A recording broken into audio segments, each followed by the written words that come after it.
Hai semuanya, gimana kabar kalian? Semoga selalu dalam keadaan baik. Jadi welcome back teman-teman di Andre Greystone Channel, dan ini adalah segmen analisa pagi, segmen dimana kita akan mengulas untuk update news dan juga pergerakan dari market, khususnya market dari Bitcoin. Teman-teman, hari ini kita berada di hari Minggu ya, tanggal 25 Agustus 2024. Kita akan mulai pembahasannya seperti biasa dari kalender ekonomi. Jadi dari kondisi market overall saat ini, kemarin kita dapat berita dovish dari Jerome Powell, di mana ada beberapa poin yang disampaikan. Yang paling penting adalah sudah saatnya menyesuaikan kebijakan moneter. Dalam artian suku bunga sudah seharusnya diatur lagi atau diubah lagi, dengan kata lain diturunkan, karena memang beberapa kondisi perekonomian seperti inflasi yang sudah mulai mengarah ke 2% target dari The Fed. Selain itu juga ada peningkatan jumlah pengangguran yang terjadi pada pasar, sehingga ini bisa menyebabkan potensial resesi, sehingga ya The Fed sendiri harus mengikuti ya rule daripada data-data ekonomi ini. Sehingga karena The Fed punya dua mandat ganda, yaitu menurunkan inflasi sekaligus mendukung pasar tenaga kerja tetap kuat, akhirnya The Fed memutuskan bakalan memangkas suku bunga di bulan September 2024 ini. Jadi bulan depan tanggal 19 waktu Indonesia Barat akan ada pemangkasan suku bunga. Berapa persentasenya belum diketahui secara pasti, tapi potensial adalah 25 basis point sampai dengan 50 basis point. Kemudian, waktu laju penurunan suku bunga bergantung pada data makroekonomi dan keseimbangan resiko. Selain itu juga, kalau kita perhatikan dari kondisi data saat ini, memang didominasi tentang keputusan atau tentang potensial penurunan suku bunga sampai 64% ya, dengan penurunan 25 basis point. Jadi ya 19 September nanti kemungkinan The Fed akan memangkas suku bunga, dan masih akan ada data-data yang lain yang kita akan temukan nanti yang mungkin akan bisa merubah daripada situasi data atau probability saat ini, teman-teman. Jadi kita masih punya 3 minggu 3 hari ke depannya. Kalau data-data perekonomian misalkan negatif untuk Amerika Serikat, contohnya GDP-nya anjlok, data pengangguran terus mengalami peningkatan, bisa jadi The Fed akan memangkas suku bunga sampai 50 basis point. Tapi kalau data-data ekonomi ini kuat, ya kan, lapangan pekerjaan masih terbuka banyak, kemudian pengangguran yang tadinya sempat naik tinggi tiba-tiba turun, nah itu bisa jadi sebuah narasi yang positif untuk market. Ya kemungkinan 25 basis point sudah cukup untuk The Fed. Tapi apapun itu, kita akan lihat seperti apa data-data ekonomi yang akan kita temukan sampai 3 minggu ke depan.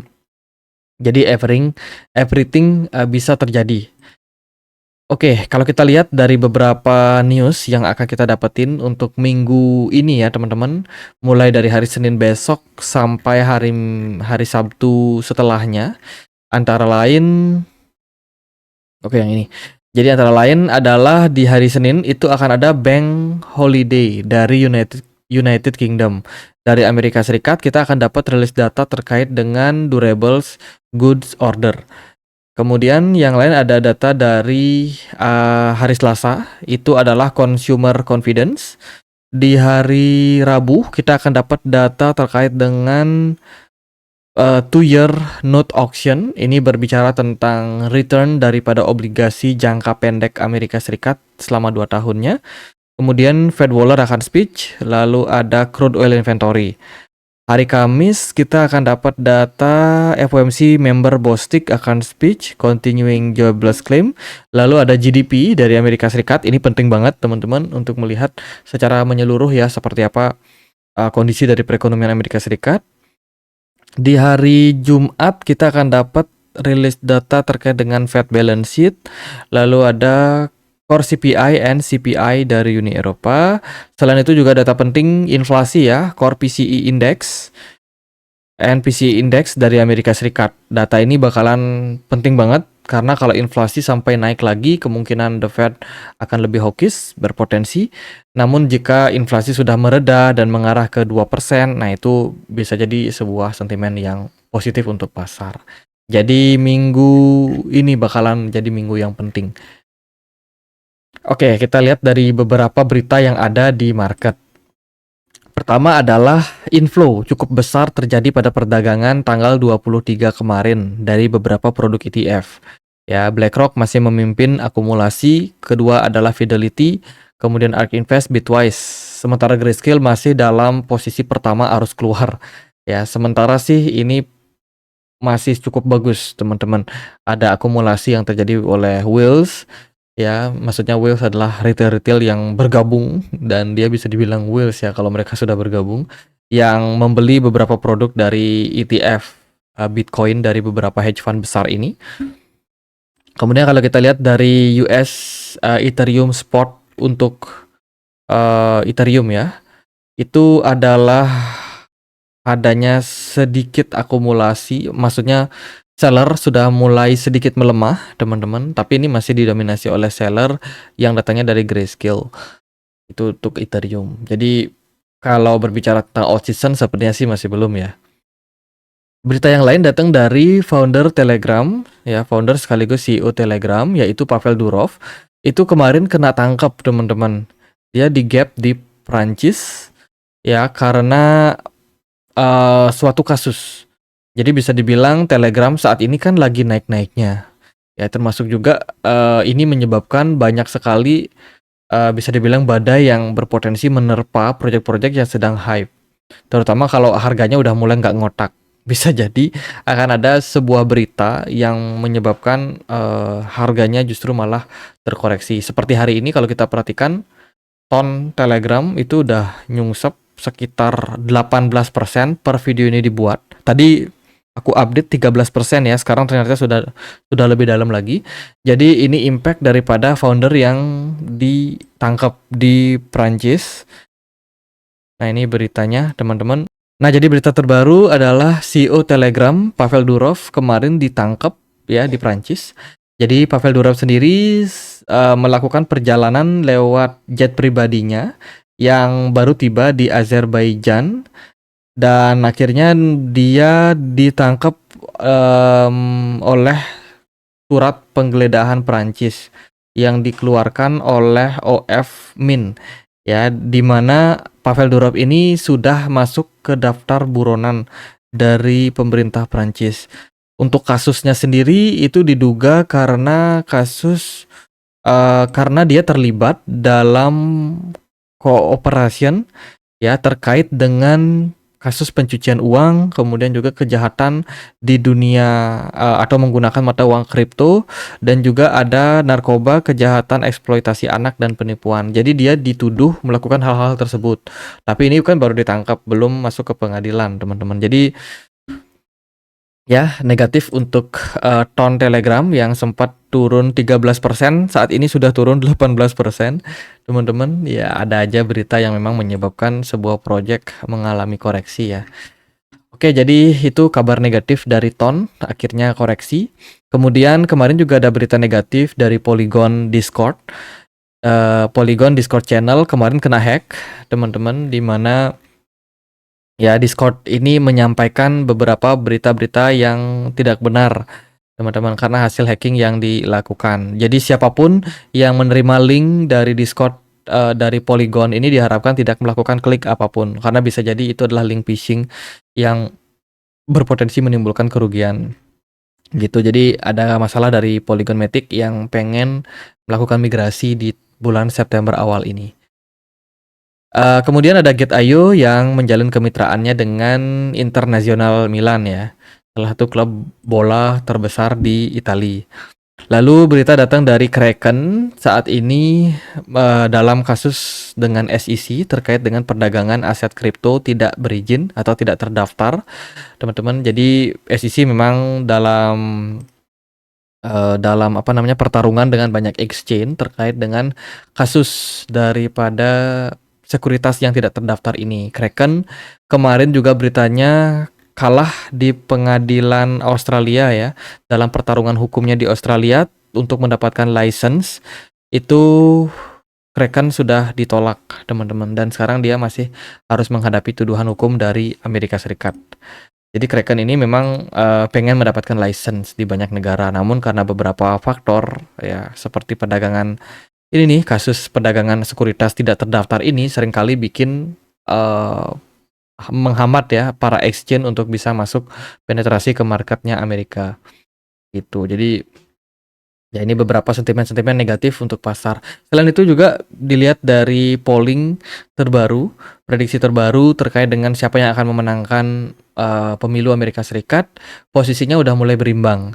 Kemarin kalau teman-teman nonton, Kamala Harris tuh 47%, sementara Donald Trump 52%. Hari ini udah berubah lagi. Donald Trump 50, Kamala Harris 49. Jadi ketat banget persaingannya, teman-teman. Dan jika kalian perhatikan dari chart ini sebenarnya memang sangat-sangat kuat ya pertarungan dua calon ini. Silih berganti, ada yang mendominasi, ada yang turun ke peringkat kedua. Tapi apapun itu, impact-nya terhadap pasar ini cukup membingungkan menurut saya. Kenapa?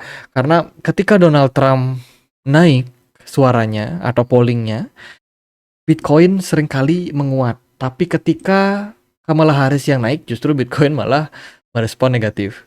Teman-teman, ini pola yang berulang yang saya perhatikan selama beberapa waktu terakhir. Jadi menurut saya ini bisa menjadi salah satu indikasi atau indikator yang bisa teman-teman pakai. Meskipun indikator ini berhubungan dengan politik yang tidak langsung berhubungan dengan market kripto, namun karena beberapa tokoh ini punya peran dalam hal memberikan FUD atau sentimen positif untuk pasar kripto, jadi sepertinya sedikit tidaknya memberikan pengaruh juga.